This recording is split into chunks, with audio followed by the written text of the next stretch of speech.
អាយុដំអភិសន្តិបណ្ឌិតសសុខាណែនាំអាជ្ញាធរនឹងស្នើគ្រប់តួអង្គក្នុងសង្គមរួមគ្នាផ្សព្វផ្សាយពីគ្រោះថ្នាក់នៃអំពើជួញដូរមនុស្ស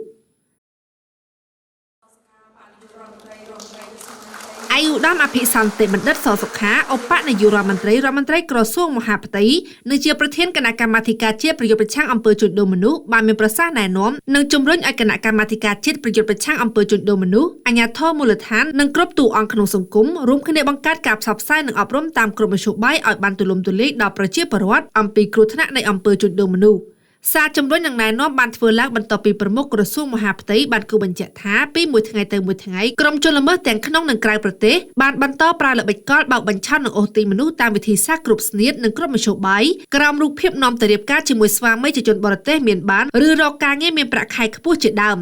ថ្លែងក្នុងពិធីបិទសន្និបាតបូកសរុបការងារប្រយុទ្ធប្រឆាំងអំពើជួញដូរមនុស្សឆ្នាំ2025នៅលើទិសដៅការងារឆ្នាំ2026នាព្រឹកថ្ងៃទី17ខែមិនិនាឆ្នាំ